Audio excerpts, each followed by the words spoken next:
Hey everybody, Bryson here. Today I'm going to be showing you guys how to make a simple wicking bed at home.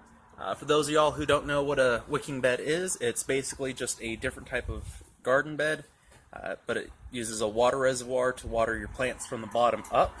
It actually allows you to use significantly less water, and because you only have to water it every so often, it's a good low maintenance way to start plants. So yeah, we'll go over the different parts that you'll need and how to get it all set up. So, yeah, get into it. Alright, everybody. So right now we're going to go over the different components you'll need to make this wicking bed. All I got here... Hi, Minnie. All I got here is a waterproof container. This is just a popcorn bucket, but you can use whatever, whether it's a stock tank or a Folgers can. Just something that's watertight and that you'd be comfortable keeping a plant in. Next you're going to need our little tube. This goes and provides our water reservoir with the water it needs. It's just a section of PVC pipe with a 90-degree elbow. We used to drill punch holes in either side and just made it into an L so that it fits just snugly right there in the bottom. Okay. Then the other two things you'll need is rocks for our reservoir. You don't have to use rocks. You can use growing media, sand, just something that will help keep your water reservoir. Then over here we got our soil, and this is what we're actually going to be putting our plant in, and this is how it gets its nutrients, whatnot.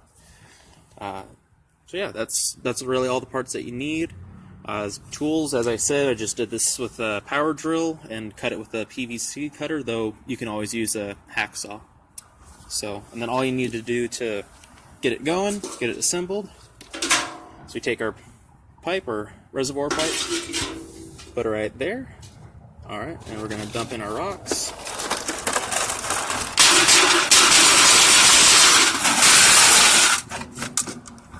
Alright, and you can play around with how deep you want your reservoir and whatnot.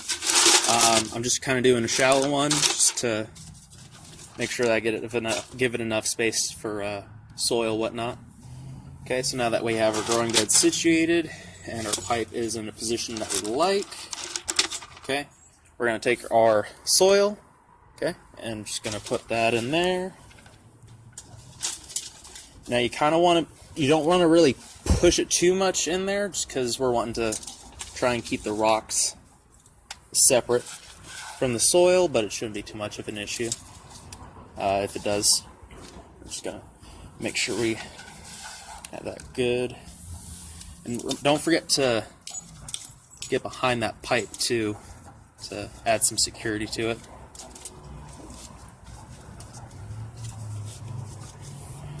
Okay, the rest of our soil. Okay.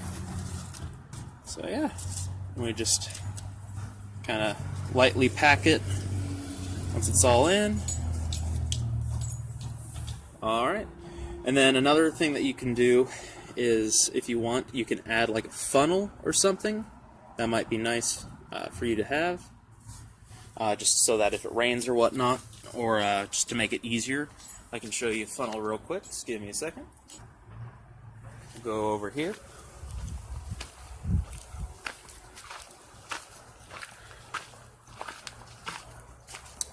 So this is basically just a wicking bed. This is the first wicking bed I did. I just did it with a Folgers can, a little bit of smaller pipe, but I just took a pop lid and made a funnel. Seems to work rather nicely. So yeah, that's how you put together that simple wicking bed. So thanks for watching, and as always, if you liked the video, please hit that like and subscribe button, and see you next time. Chicken.